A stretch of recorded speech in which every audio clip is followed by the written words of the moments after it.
अस्सलामुअलैकुम and welcome back to another video. आज की वीडियो में हम फोटोशॉप की तीसरी क्लास स्टार्ट करेंगे जिसमें हम सिलेक्शन टूल यानी रेक्टेंगुलर मार्की टूल पढ़ेंगे। तो चलें आज की वीडियो को स्टार्ट करते हैं।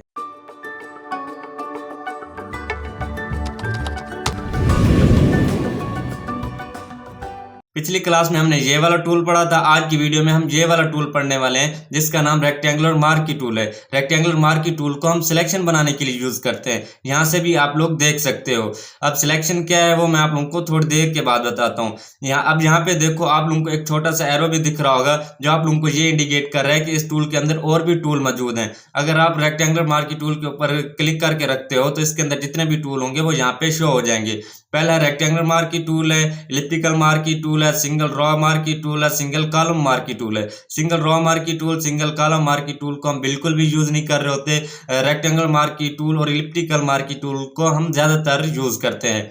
इनकी शॉर्टकट की है एम। अगर आप लोग कीबोर्ड से एम भी प्रेस कर देते हो तो तब भी रेक्टेंगुलर मार्की टूल सिलेक्ट हो जाएगा। अगर आप लोग इलिप्टिकल मार्की टूल को सिलेक्ट करना चाहते हो तो इसके लिए पहले आप लोग कीबोर्ड से शिफ्ट का बटन प्रेस करके रखोगे, उसके बाद आप लोग एम प्रेस करोगे तो यहाँ पे देखो इलिप्टिकल मार्की टूल सिलेक्ट हो जाएगा। ठीक है। अगर आप लोग शॉर्टकट कीज के जरिए टूल को सिलेक्ट करना चाहते हो तो आपकी मर्जी है, और अगर आप लोग मैनुअली जाके सिलेक्ट करना चाहते हो तो आपकी मर्जी है। ठीक है।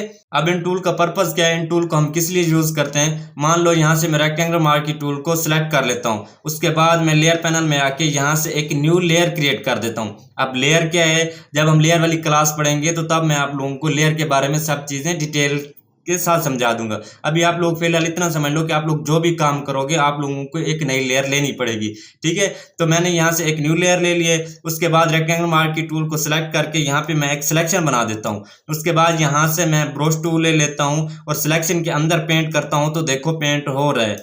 पेंट करने के लिए आप लोगों ने माउस का जो लेफ्ट बटन है उसको प्रेस करके रखना और फिर माउस को ड्रैग करना है तो फिर पेंट होगा। ठीक है। मैं सिलेक्शन के अंदर पेंट कर रहा हूं तो पेंट हो रहा है, और अगर मैं सिलेक्शन के बाहर पेंट कर रहा हूं तो देखो पेंट नहीं हो रहा। सिलेक्शन के अंदर पेंट करता हूं तो पेंट हो रहा है, और सिलेक्शन के बाहर पेंट करता हूं तो ब्रश टूल काम नहीं कर रहा, पेंट नहीं हो रहा। अब इसका क्या फंडा है, ऐसा क्यों हो रहा है, बिल्कुल सादा और आसान जबान में समझाने की कोशिश करूंगा। फर्ज कर लो आपके अब्बू के पास 20 मरले का प्लॉट है और उसमें से आपके हिस्से में 5 मरले हैं। आपका कितना हिस्सा है, 5 मरला, और आपके अब्बू ने बोला है कि भाई जाओ इस 20 मरले में से कहीं से भी आप 5 मरले सिलेक्ट कर लो और उसके ऊपर आप दुकानें बनाना चाहते हो, मकान बनाना चाहते हो, जाओ बना लो। अब उस 20 मरले में से आप जहां कहीं से भी 5 मरले सिलेक्ट करोगे तो आप सिर्फ उसी 5 मरले के ऊपर कंस्ट्रक्शन कर सकते हो, काम कर सकते हो। उसके अलावा बाकी की जितनी भी जमीन बचेगी या जितने मरले बचेंगे तो आप उनके ऊपर काम नहीं कर सकते। ऐसा ही है ना। ठीक उसी तरह इस वाइट एरिया को आप लोग 20 मरले का प्लॉट समझो, और यहाँ पे रेक्टेंगुलर मार्की टूल के जरिए जितना एरिया आप लोगों ने सिलेक्ट कर लिया आप सिर्फ उसी के ऊपर काम कर सकते हो, बाकी एरिया पे आप लोग कुछ काम नहीं कर सकते। ठीक है। आई होप आप लोगों को सिलेक्शन का तो कंसेप्ट क्लियर हो गया होगा और रेक्टेंगुलर मार्की टूल का भी कंसेप्ट क्लियर हो गया होगा कि इस टूल के जरिए हम सिलेक्शन बनाते हैं। अगर आप लोग सिलेक्शन बना लेते हो तो फिर आप लोग सिलेक्शन के अंदर काम कर सकते हो, और अगर आप लोग सिलेक्शन नहीं बनाते, जैसे मैं यहाँ से सिलेक्शन को खत्म कर देता हूँ। सिलेक्शन किस तरह से खत्म होगी, आप लोगों ने सिंपल कीबोर्ड से कंट्रोल डी प्रेस कर देना है तो सिलेक्शन खत्म हो जाएगी। ठीक है। अगर आप लोग सिलेक्शन नहीं बनाते तो फिर भैया आपके पास पूरा कैनवस है, आप लोग कहीं पे भी कुछ भी बना सकते हो, कोई भी काम कर सकते हो। ठीक है। अगर आप लोग कैनवस सिलेक्शन बनाते हो तो आप लोग सिर्फ उसी सिलेक्शन के अंदर काम कर सकते हो, और अगर आप लोग सिलेक्शन नहीं बनाते तो फिर आप लोगों के पास पूरा कैनवस है, आप लोग जहां कहीं पे भी कुछ भी बना सकते हो। ठीक है जी। आई होप आप लोगों को यहां तक तो समझ में आ गया होगा। रेक्टेंगुलर मार्की टूल के और क्या क्या फंक्शन है उन सबको समझाने से पहले मैं आप लोगों को एक और चीज समझाना चाहता हूं। यहाँ पे साइड पे देखिए आप लोगों को 2 कलर दिखाई दे रहे होंगे। ऊपर वाले कलर को हम फोरग्राउंड कलर कहते हैं और नीचे वाले कलर को हम बैकग्राउंड कलर कहते हैं। इन दोनों में से आप लोग कोई भी कलर यूज कर सकते हो। ऊपर ब्लैक कलर और नीचे व्हाइट कलर है, और ये बाई डिफॉल्ट कलर है, मतलब कि फोटोशॉप की तरफ से सिलेक्ट किए हुए कलर हैं। अगर आप लोग इनको चेंज करना चाहते हो तो आप लोग सिंपल इनके ऊपर क्लिक करोगे तो आप लोगों के सामने एक डायलॉग बॉक्स आ जाएगा, यहाँ से आप लोग कलर सेलेक्ट कर सकते हो। ठीक है।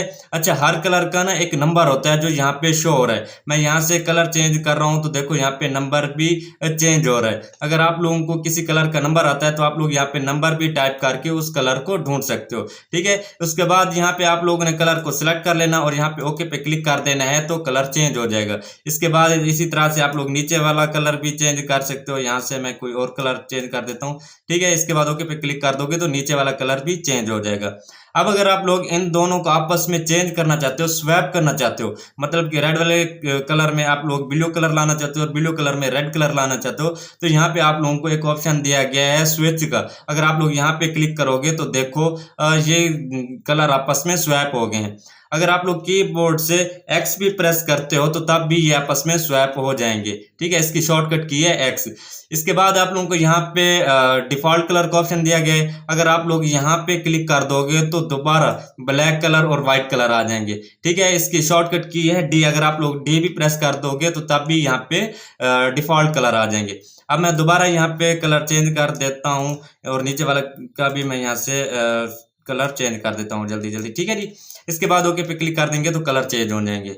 आई होप आप लोगों को यहाँ तक तो समझ में आ गया होगा कि कलर किस तरह से चेंज कर सकते हैं। अब मैं इस पूरे पेंट को डिलीट करना चाहता हूं, तो इसे डिलीट करने के लिए सबसे पहले आप लोगों ने कीबोर्ड से कंट्रोल ए प्रेस करके इस पूरे पेंट को सिलेक्ट कर लेना है। कंट्रोल ए का मतलब होता है सिलेक्ट ऑल। उसके बाद डिलीट का बटन प्रेस कर देना है तो पूरा पेंट डिलीट हो जाएगा। उसके बाद कंट्रोल डी प्रेस करके आप लोगों ने सिलेक्शन खत्म कर देनी है, ठीक है। अब मैं दोबारा रेक्टेंगल मार्क की टूल लेता हूँ और यहाँ पे सिलेक्शन बना देता हूँ। अब अगर आप लोग इस सिलेक्शन के अंदर कलर फिल करना चाहते हो तो वो किस तरह से कर सकते हो।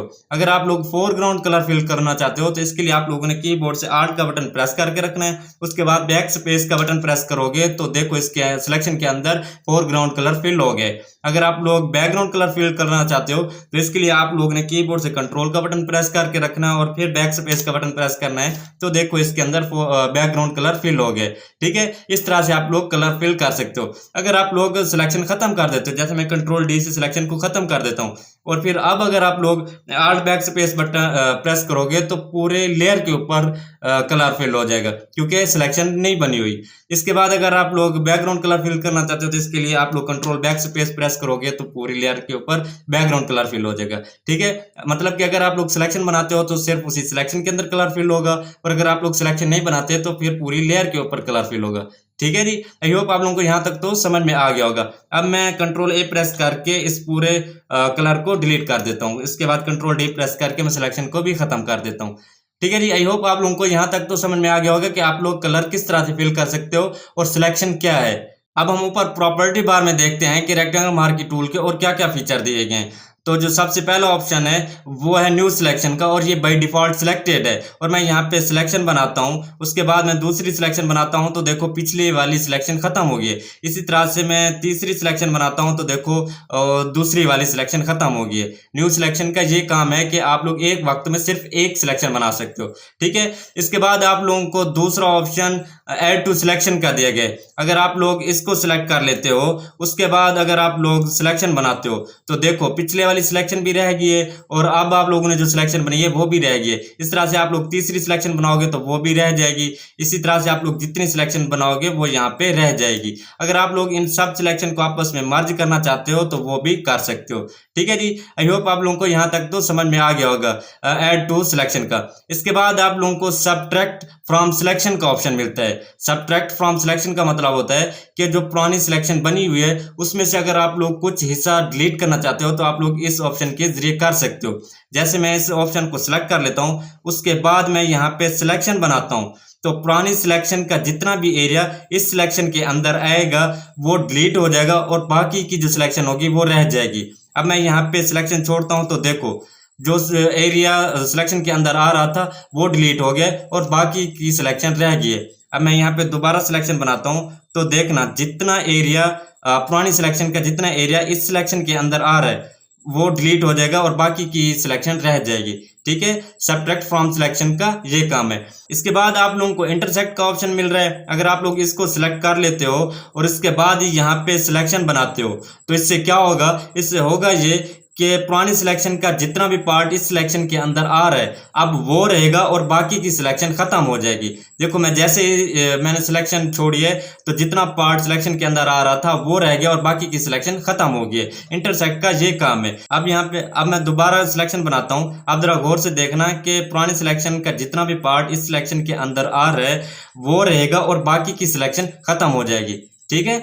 आई होप आप लोगों को इंटरसेक्ट का भी कंसेप्ट क्लियर हो गया होगा।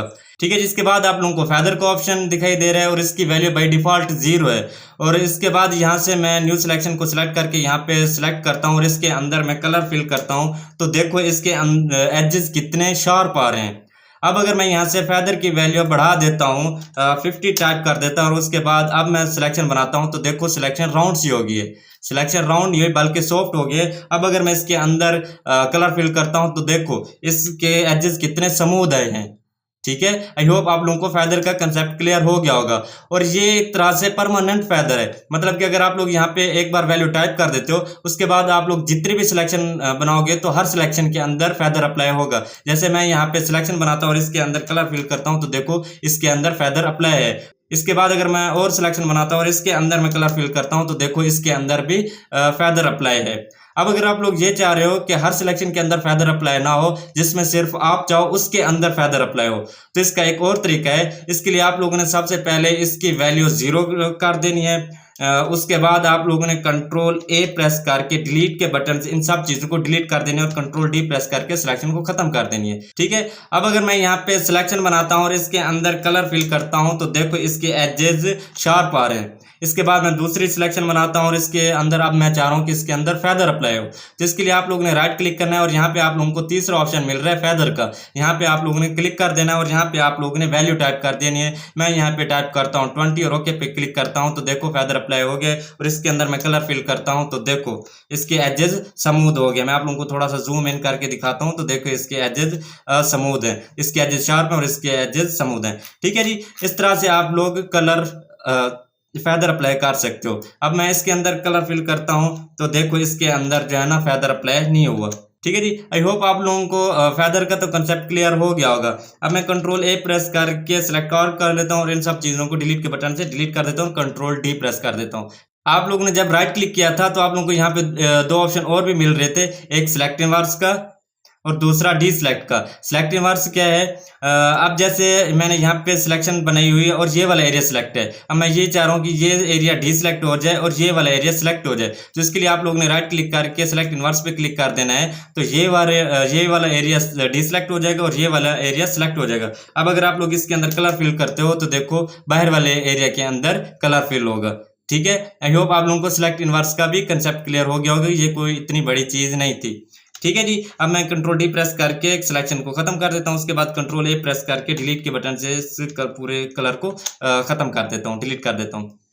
इसके बाद आप लोगों को यहाँ पे स्टाइल में नॉर्मल, फिक्स्ड रेशियो और फिक्स्ड साइज का ऑप्शन मिल रहा है। अगर आप लोग नॉर्मल को सिलेक्ट कर लेते हो और यहाँ पे सिलेक्शन बनाते हो तो फिर आप लोग अपनी मर्जी की जितनी चाहो उतनी सिलेक्शन बना सकते हो। ठीक है, अब अगर आप लोग बिल्कुल स्क्वायर में सिलेक्शन बनाना चाहते हो तो इसके लिए आप लोग फिक्स्ड रेशियो पे क्लिक करोगे और उसके बाद यहाँ पे सिलेक्शन बनाओगे तो देखो बिल्कुल स्क्वायर में सिलेक्शन बनेगी। अगर आप लोग ऊपर नीचे भी करोगे तो देखो बिल्कुल स्क्वायर में सिलेक्शन बनेगी। ठीक है जी, फिक्स्ड रेशियो का ये काम है। इसके बाद आप लोगों को फिक्स्ड साइज का ऑप्शन मिलता है। अगर आप लोग इसके ऊपर क्लिक कर दोगे तो यहाँ पे आप लोगों को साइज फिर बताना पड़ेगा। जैसे यहाँ पे बाय डिफॉल्ट है 64 पिक्सल बाय 64 पिक्सल और मैं यहाँ पे सिंपल सेलेक्ट करूंगा तो ये मुझे 64 पिक्सल बाय 64 पिक्सल की एक सिलेक्शन बना के दे देगी। ठीक है, इसी तरह से मैं अगर इसको ड्रैग भी करूंगा तो इससे कोई फर्क नहीं पड़ेगा, ये मुझे सिर्फ फिक्स्ड साइज की ही सिलेक्शन बना के देगी। ठीक है जी, आई होप आप लोगों को यहाँ तक तो समझ में आ गया होगा। आप लोगों ने नॉर्मल को ही सिलेक्ट करना है, मजीद जब आप लोग इसकी प्रैक्टिस करोगे तो तब आप लोग अच्छे से समझ जाओगे। ठीक है जी, इसके बाद आप लोगों को सिलेक्ट एंड मास्क का ऑप्शन मिल रहा है। ये क्या है, इसको हम एक अलग वीडियो में डिटेल से सीखेंगे। ठीक है, आई होप आप लोगों को यहाँ तक तो समझ में आ गया होगा कि रेक्टेंगुलर मार्की टूल से हम क्या कर सकते हैं। इसके बाद इलिप्टिकल मार्की टूल के भी सारे फंक्शन वही हैं जो रेक्टेंगुलर मार्की टूल के हैं। यहाँ पे देखो सारे फंक्शन वही आ रहे हैं। तो इन दोनों में फर्क क्या है कि रेक्टेंगुलर मार्की टूल से हम बिल्कुल रेक्टेंगुलर में सिलेक्शन बना सकते हैं और इलिप्टिकल मार्की टूल से हम सर्कल में सिलेक्शन बना सकते हैं। ठीक है, इस तरह से आप लोग सिलेक्शन बना सकते हो, बाकी सारा काम सेम है। अगर आप लोग बिल्कुल सर्कल में सिलेक्शन बनाना चाहते हो तो इसके लिए आप लोग कीबोर्ड से शिफ्ट का बटन प्रेस कर दोगे तो सिलेक्शन बिल्कुल सर्कल में बनेगी। ठीक है, आई होप आप लोगों को यहाँ तक तो समझ में आ गया होगा। बाकी यहाँ पे जितने भी ऑप्शन है वो सारे सेम है जो रेक्टेंगुलर मार्की टूल में। अब अगर मुझे इस सिलेक्शन को मूव कराना हो तो मैं किस तरह से करा सकता हूँ। अब जैसे मुझे इस सिलेक्शन को यहाँ पे रखना है तो मैं कैसे रख सकता हूँ। आप लोग सोच रहे होंगे कि हम मूव टूल का यूज करके इसे यहाँ पे रख सकते हैं। मूव के जरिए हम सिलेक्शन को मूव नहीं करा सकते। जिस टूल के जरिए आप लोगों ने सिलेक्शन बनाई है, आप सिर्फ उसी टूल के जरिए सिलेक्शन को मूव करा सकते हो। जैसे मैंने एलिप्टिकल मार्क की टूल के जरिए सिलेक्शन बनाई है, तो मैं इसके अंदर माउस को लेके जाऊंगा तो देखो माउस का कर्सर जो है चेंज हो गया। अब मैं इसको मूव करा सकता हूं और मैं यहाँ पे जहां चाहूं इसे रख सकता हूं। ठीक है, अब अगर मैं सिलेक्शन का साइज बड़ा करना चाहता हूं तो मैं किस तरह से कर सकता हूं? इसके लिए आप लोगों ने राइट क्लिक करना है और ट्रांसफॉर्म सिलेक्शन पे क्लिक कर देना है। तो उसके बाद यहाँ पे ट्रांसफॉर्म शो हो जाएगा। उसके बाद आप लोग इसका साइज जो है ना बड़ा छोटा कर सकते हो, और अगर आप लोग साथ आल्ट का बटन प्रेस कर दोगे तो ये बिल्कुल प्रोपोर्शनल में बड़ा छोटा होगा। ठीक है, इस तरह से आप लोग सिलेक्शन को छोटा या बड़ा कर सकते हो और मूव भी करा सकते हो। आई होप आप लोगों को यहाँ तक तो समझ में आ गया होगा, और यहाँ से आप लोगों ने ओके पे क्लिक कर देना है। आई होप आप लोगों को यहाँ तक तो समझ में आ गया होगा। ठीक है, अच्छा, हम रेक्टेंगुलर मार्क की टूल को और एलिप्टिकल मार्क की टूल को ज्यादातर किस काम के लिए यूज करते हैं? इसका पहला काम तो यह है कि अगर हमें किसी इमेज का कोई हिस्सा डिलीट करना हो तो हम इन टूल के जरिए सिलेक्शन बना के उस हिस्से को डिलीट कर देते हैं। इसका दूसरा काम यह है कि अगर हमें किसी इमेज का कोई पार्ट चाहिए होता है तो हम सिलेक्शन बना के उस पार्ट को कॉपी कर लेते हैं। अब जैसे मुझे इस इमेज को यहाँ पे आईपैड की स्क्रीन के ऊपर लगाना है एज ए वॉलपेपर, तो मैं कैसे लगा सकता हूँ? इसका एक तरीका तो यह है कि मैं यहाँ पे पहले सिलेक्शन पे मैच कर लूँ, सिलेक्शन करके उसके बाद यहाँ पे जाके उतने साइज की इमेज ले लूँ। एक तरीका तो ये। दूसरा तरीका ये है कि यहाँ से आप लोगों ने मूव टूल ले लेना और इसे यहाँ से ड्रैग करके यहाँ पे लेके आना है और यहाँ पे इसको ड्रॉप कर देना है, तो इमेज यहाँ पे आ जाएगी। अब इसका साइज बहुत बड़ा है तो हम आल्ट के साथ पहले इसे जूम आउट कर लेते हैं। उसके बाद कीबोर्ड से कंट्रोल टी प्रेस करके इसका साइज जो है ना छोटा कर देंगे। आल्ट का बटन प्रेस करके इसे हम यहाँ से छोटा कर देते हैं। ठीक है, इस तरह से आप लोगों ने छोटा कर देना और यहाँ पे ओके पे क्लिक कर देना है। इसके बाद हम दोबारा इसे जूम इन कर लेते हैं। अब आप लोगों ने क्या करना है, यहाँ से आप लोगों ने इसे बंद कर देना। उसके बाद यहाँ से आप लोगों ने रेक्टेंगुलर मार्क की टूल ले लेना और यहाँ से जो आप लोगों ने यहाँ पे सिलेक्शन बना देनी है। ठीक है, इसके बाद दोबारा आप लोगों ने इसे यहाँ से ऑन कर देना है। अब हमने क्या करना है, अब इस सिलेक्शन के अंदर जो एरिया आ रहा है हम लोगों ने वो रखना है और इसके बाहर वाला जो एरिया उसको हमने डिलीट करना है। तो इसके लिए आप लोगों ने राइट क्लिक करके सिलेक्ट इनवर्स कर लेना है। उसके बाद जो डिलीट का बटन प्रेस करोगे तो बाहर वाला एरिया डिलीट हो जाएगा। ठीक है, देखो उसके बाद कंट्रोल डी प्रेस कर देना तो सिलेक्शन खत्म हो जाएगी। देखो हमारा यहाँ पे ईमेल लग चुकी है। आई होप आप लोगों को यहाँ तक तो समझ में आ गया होगा। इसके बाद अब मुझे इस घड़ी को जो है ना यहाँ पे इस दीवार के ऊपर लगाना है। तो इसके लिए मैंने क्या करना है, इसके लिए सबसे पहले मैंने इसको ड्रैग करना है और यहाँ पे लाके ड्रॉप कर देना है। ठीक है, इसके बाद मैंने क्या करना है, एलिप्टिकल मार्क की टूल ले लेना है। क्यों? क्योंकि हमने अब सिलेक्शन सर्कल में करनी है क्योंकि घड़ी सर्कल में है। इसके बाद यहाँ पे हम लोगों ने सर्कल बनाना और साथ मैंने कहा था शिफ्ट प्रेस कर देना है तो सिलेक्शन बिल्कुल सर्कल में बनेगी। इसके बाद अब हमने इसको यहाँ पे रखना है, तो इसके लिए हम लोगों ने इसे यहाँ से पकड़ के इसे यहाँ पे लेके आना है। अब इस सिलेक्शन का जो है ना साइज बड़ा है, तो इसके लिए आप लोगों ने राइट क्लिक करके ट्रांसफॉर्म सिलेक्शन कर लेना है और उसके बाद यहाँ से आप लोग इस सिलेक्शन को और छोटा कर सकते हो। ठीक है, ज़्यादा छोटा हो गया तो मैं और थोड़ा सा बड़ा कर देता हूँ और यहाँ पे इसे रख देते हैं। ठीक है जी, इस तरह से आप लोग सिलेक्शन को एडजस्ट कर सकते हो और यहाँ पे ओके पे क्लिक कर देना है। अब हमने बाहर वाला एरिया डिलीट करना है, तो इसके लिए आप लोग ने राइट क्लिक करना है, सिलेक्ट इनवर्स कर लेना है और डिलीट का बटन प्रेस करना है तो बाहर वाला एरिया डिलीट हो जाएगा। कंट्रोल डी प्रेस करके सिलेक्शन डी सिलेक्ट कर लेनी है और यहाँ से मूव टूल ले लेना है। अब इसका साइज बड़ा है तो इसके लिए आप लोगों ने कंट्रोल टी प्रेस करना है और आल्ट के साथ इसका पहले यहाँ पे साइज छोटा कर देना और यहाँ पे इसे एडजस्ट कर देना। यहाँ पे एडजस्ट करना चाहो और भी थोड़ा सा छोटा कर देते हैं और यहाँ पे इसे एडजस्ट कर देते हैं और थोड़ा सा बड़ा कर देते हैं और थोड़ा, और यहाँ से ओके पे क्लिक कर देते हैं। ले जी, हमारी यहाँ पे घड़ी लग चुकी है। ठीक है, अब ये थोड़ी सही नहीं लग रही क्योंकि इसके ऊपर थोड़ा सा काम हम करना है। तो आप लोगों को समझाने के लिए इतना काफ़ी है कि एलिप्टिकल मार्क की टूल और रेक्टेंगुलर मार्क की टूल को हम कहाँ कहाँ यूज़ करते हैं। ठीक है जी, आई होप आप लोगों को यहाँ तक तो समझ में आ गया होगा कि रेक्टेंगल मार्क की टूल को हम किस लिए यूज़ करते हैं और एलिप्टिकल मार्क की टूल को किस लिए यूज़ करते हैं। इंशाल्लाह नेक्स्ट वीडियो में हम बाकी के सिलेक्शन के टूल पढ़ेंगे, ये किस तरह से यूज़ होंगे ये इंशाल्लाह हम अगली क्लास में देखेंगे। आज की वीडियो में इतना काफ़ी है। आई होप आप लोगों को ये वीडियो पसंद आई होगी और अगर ये वीडियो पसंद आई है तो वीडियो को लाइक कर दीजिएगा और चैनल को सब्सक्राइब नहीं किया तो सब्सक्राइब कर दीजिएगा। तो मिलते हैं इंशाल्लाह नेक्स्ट अच्छी सी वीडियो के साथ, तब तक के लिए अपना ख्याल रखिएगा। अल्लाह हाफिज़।